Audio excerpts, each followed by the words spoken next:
Il y a une prison qui n'a ni barreaux, ni murs, ni gardien. Elle n'a pas besoin de te retenir de force, parce que tu enfermes toi-même la porte, chaque matin, en te disant que c'est raisonnable. Cette prison s'appelle la vie normale. Et le plus terrifiant, ce n'est pas qu'elle existe. C'est que la majorité des gens qui y vivent pensent sincèrement qu'ils sont libres. Pose-toi une question, une seule, et sois honnête avec toi-même en y répondant. Si rien ne changeait à partir d'aujourd'hui, si dans 10 ans tu vivais exactement la même vie qu'aujourd'hui, au même endroit, avec les mêmes horaires, les mêmes soucis d'argent, les mêmes phrases répétées pour te rassurer, est-ce que tu serais en paix avec ça? La plupart des gens n'osent même pas se poser cette question, parce qu'ils connaissent déjà la réponse, et cette réponse leur fait peur. La vie normale ne t'attaque jamais frontalement. Elle ne t'annonce jamais qu'elle va voler tes rêves. Elle procède autrement, avec patience, avec douceur, presque avec gentillesse. Elle te dit qu'il faut être raisonnable. Elle te dit qu'il faut d'abord assurer ses arrières. Elle te dit que ce n'est pas le bon moment. Et chaque fois que tu l'écoutes, elle grignote un peu plus de ton énergie, un peu plus de ton audace, un peu plus de cette flamme que tu avais enfant, quand personne ne t'avait encore appris à avoir peur de rêver grand. La plupart des gens échouent à vivre la vie qu'ils désirent, non pas parce qu'ils manquent de talent, ni d'intelligence, ni même de chance. Ils échouent parce qu'ils ont accepté, sans même s'en rendre compte, une définition de la réussite qui n'était pas la leur. On leur a dit que réussir, c'était avoir un emploi stable. On leur a dit que réussir, c'était rembourser un crédit, prendre 2 semaines de vacances par an et attendre la retraite pour enfin vivre. Et un jour, sans prévenir, ils se retrouvent à 40 ans, puis à 50, à se demander où est passé le temps, où est passée cette version d'eux-mêmes, qui avait tant de projets. Ce que très peu de personnes comprennent, c'est que la vie normale n'est pas un point de départ neutre. Ce n'est pas une case vide que tu remplis ensuite avec tes rêves. C'est un système construit sur des générations qui a un objectif précis, celui de produire des individus prévisibles, dociles, faciles à intégrer dans une machine plus grande qu'eux. Et ce système ne fonctionne que si suffisamment de gens acceptent d'y jouer leur rôle sans jamais le questionner. Imagine un instant 2 enfants, nés le même jour, dans 2 familles différentes. Le premier grandit en entendant sans cesse qu'il faut être raisonnable, qu'il ne faut pas trop rêver, que la sécurité passe avant tout. Le second grandit en entendant qu'il peut devenir ce qu'il veut, que l'échec fait partie du chemin, que la vie est un territoire à explorer et non une ligne droite à suivre. Ces 2 enfants n'ont au départ ni plus ni moins de potentiel l'un que l'autre. Mais 20 ans plus tard, leurs vies n'auront presque plus rien en commun. Non pas à cause de leur talent, à cause des croyances qu'on a plantées en eux comme on plante une graine sans qu'ils aient leur mot à dire. Voici ce qui est fascinant. Ton cerveau ne fait pas la différence entre une croyance vraie et une croyance simplement répétée assez souvent. Si pendant 20 ans tu entends que la sécurité prime sur tout, que les grands rêves sont réservés à une élite, que la stabilité est la plus haute forme de sagesse, ton esprit finit par accepter cela comme une vérité absolue. Et à partir de ce moment, chaque décision que tu prends passe par ce filtre. Tu ne choisis plus vraiment. Tu obéis à un programme que tu n'as pas écrit toi-même. Mais ce n'est pas le plus surprenant. Le plus surprenant, c'est que la vie normale sait parfaitement se déguiser en sagesse. Elle ne dit jamais « renonce à tes rêves ». Elle dit « sois patient ». Elle ne dit jamais « tu ne mérites pas mieux ». Elle dit « reste réaliste ». Elle utilise le langage de la prudence pour masquer ce qu'elle est réellement. Une forme lente et silencieuse de résignation. Et c'est précisément pour ça qu'elle est si difficile à combattre. On ne se bat pas contre un ennemi qui porte le masque de la raison. Avant de continuer, il faut comprendre une chose essentielle. Ce piège ne fonctionne que grâce à un mécanisme psychologique très précis, celui de la zone de confort émotionnel. Ton cerveau n'est pas programmé pour te rendre heureux. Il est programmé pour te maintenir en sécurité, pour éviter la douleur, pour économiser de l'énergie. Et pour ton cerveau primitif, l'inconnu représente un danger, même quand cet inconnu est en réalité la porte vers une vie meilleure. C'est pour cette raison que tant de gens restent dans un emploi qu'ils détestent, dans une routine qui les épuise, non pas parce qu'ils ne voient pas d'autres options, mais parce que leur cerveau préfère une douleur familière à une incertitude nouvelle. Pense à un homme qui, chaque matin depuis 15 ans, prend le même chemin pour aller travailler, s'assoit au même bureau, exécute les mêmes tâches et rentre chez lui épuisé, avec le sentiment diffus que sa vie lui échappe. Il n'est pas stupide, il n'est pas paresseux. Il est simplement pris dans un engrenage si bien huilé qu'il ne remarque même plus qu'il tourne en rond. Et le pire, c'est que s'il essayait d'en sortir, ce ne serait pas le monde extérieur qui le retiendrait le plus fort. Ce serait sa propre voix intérieure, celle qui lui répète depuis toujours qu'il vaut mieux ne pas prendre de risques.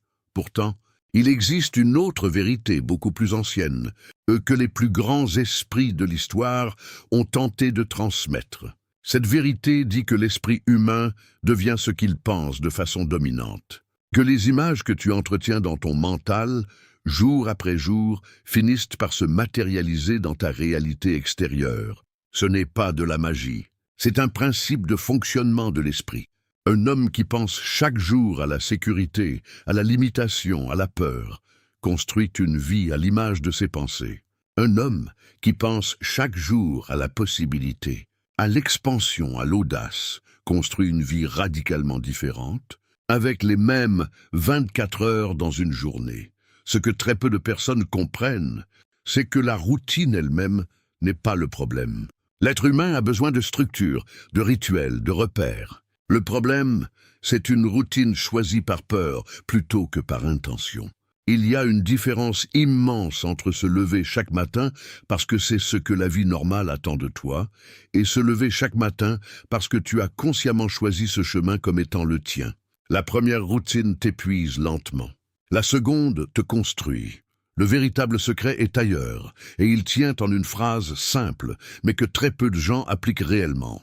Tu ne changes pas ta vie en changeant tes circonstances. Tu changes ta vie en changeant l'image que tu as de toi-même. Napoleon Hill l'expliquait à travers l'idée que chaque être humain possède en lui la capacité de conditionner son esprit pour attirer ce qu'il désire réellement. À condition d'avoir un objectif clair, une intensité de désir suffisante et la discipline de nourrir cette vision chaque jour, malgré les doutes, malgré les échecs temporaires, malgré le regard des autres. Et c'est précisément ici que tout change. Parce que si la vie normale est le fruit d'une programmation mentale héritée, cela signifie qu'elle peut être reprogrammée. Tu n'es pas condamné à reproduire les croyances qu'on t'a transmises. Tu peux, à tout âge, décider consciemment quelles pensées tu nourris, quelles images tu entretiens, quelles décisions tu prends. Ce n'est pas facile, mais c'est possible. Et c'est là que commence la véritable liberté. Voici maintenant comment cette transformation s'opère concrètement, parce qu'une prise de conscience sans action reste une intention stérile. La première étape consiste à identifier précisément les croyances limitantes que tu as héritées sans les avoir choisies. Prends un moment, aujourd'hui même, pour écrire les phrases que tu as entendues toute ta vie sur l'argent, sur le succès, sur ce qui est possible pour quelqu'un comme toi. Tu seras surpris de voir à quel point beaucoup de ces phrases ne t'appartiennent pas. Elles appartiennent à un parent fatigué, à un système scolaire qui préparait des employés plutôt que des créateurs, à une société qui préfère des individus dociles à des individus éveillés. La deuxième étape consiste à définir, avec une précision presque dérangeante, ce que tu veux réellement, au-delà de ce que la vie normale t'a appris à vouloir. Pas ce que tes parents espéraient pour toi, pas ce que la société valorise. Ce que toi, au fond de toi, tu ressens comme juste. Beaucoup de gens n'ont jamais fait cet exercice. Ils poursuivent des objectifs qu'on leur a soufflés et se demandent ensuite pourquoi, une fois atteints, ces objectifs les laissent vides. Prends le temps d'écrire noir sur blanc ce que serait, pour toi, une vie pleinement vécue. Pas une vie parfaite, une vie vraie. La troisième étape consiste à nourrir cette vision chaque jour de façon disciplinée, à travers ce que les grands enseignants appellent l'autosuggestion consciente. Consacre quelques minutes, chaque matin et chaque soir, à visualiser précisément la vie que tu construis. Pas de façon vague, avec des détails concrets, des sensations, des images.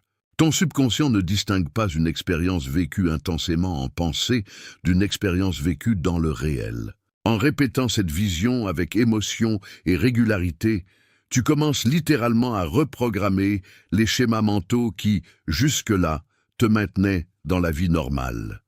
La quatrième étape, souvent la plus négligée, consiste à agir malgré la peur, et non après qu'elle ait disparu. La peur ne disparaît jamais complètement avant l'action. Elle diminue après. Ceux qui attendent de se sentir prêts attendent toute leur vie. Ceux qui avancent avec la peur, mais avancent tout de même, sont ceux qui finissent par vivre une existence à la hauteur de ce qu'ils désiraient. Commence petit si nécessaire. Une conversation que tu repousses depuis des mois. Un projet que tu n'as jamais osé démarrer. Une compétence que tu remets sans cesse à plus tard. L'important n'est pas l'ampleur du premier pas. L'important est qu'il existe. La cinquième étape consiste à t'entourer différemment. Ton environnement façonne tes croyances plus que tu ne l'imagines. Si les personnes qui t'entourent parlent constamment de limitation, de sécurité excessive, de résignation déguisée en sagesse, il te sera presque impossible de maintenir une vision ambitieuse de ta propre vie. Ce n'est pas une question de rejeter ceux que tu aimes. C'est une question de choisir consciemment les voies que tu laisses entrer dans ton esprit, à travers les livres que tu lis, les personnes que tu fréquentes, les contenus que tu consommes. Imagine maintenant, très précisément, la personne que tu pourrais devenir si tu appliquais ces principes avec constance pendant les 5 prochaines années. Pas de façon parfaite, de façon régulière. Imagine cette version de toi qui s'est libérée des croyances héritées, qui a défini sa propre vision de la réussite, qui agit malgré la peur, qui s'entoure d'influences, qui l'élève plutôt que de les diminuer. Cette personne existe déjà, quelque part en toi, sous les couches de conditionnement accumulées depuis l'enfance. Elle n'attend qu'une chose, que tu arrêtes de la faire taire. La plupart des gens ignorent complètement cela, mais le moment où tu commences réellement à sortir de la vie normale n'est pas toujours spectaculaire. Ce n'est pas nécessairement le jour où tu quittes tout pour partir à l'aventure. C'est souvent un moment silencieux, presque invisible pour les autres. C'est le jour où, pour la première fois depuis longtemps, tu choisis une pensée différente de celle que ton conditionnement voulait imposer. C'est le jour où tu dis non à une résignation que tu avais acceptée par habitude. C'est le jour où tu décides que ta vie t'appartient, réellement, et non plus seulement en théorie. Il faut que tu comprennes une chose, avec toute la force que ces mots peuvent porter. Le temps passe, que tu agisses ou non. Les années s'écoulent, que tu les utilises pour construire la vie que tu désires, ou pour attendre un moment plus favorable qui ne viendra jamais de lui-même. Dans 10 ans, tu regarderas en arrière. La seule question qui comptera vraiment sera celle-ci. As-tu laissé la vie normale décider à ta place, ou as-tu eu le courage de reprendre la plume de ta propre histoire? Il n'existe pas de moment parfait pour commencer. Il n'existe que ce moment précis, celui que tu es en train de vivre en écoutant ces mots. Ce que tu fais dans les prochaines minutes, dans les prochaines heures, déterminera si aujourd'hui devient un jour comme un autre, ou le jour où tout a réellement basculé. La vie normale ne te retient que parce que tu continues à lui donner la permission de le faire. Cette permission, tu peux la retirer dès maintenant, dans ce silence qui suit ces mots. Dans cette décision que toi seul peux prendre, tu n'as pas besoin d'attendre d'être prêt.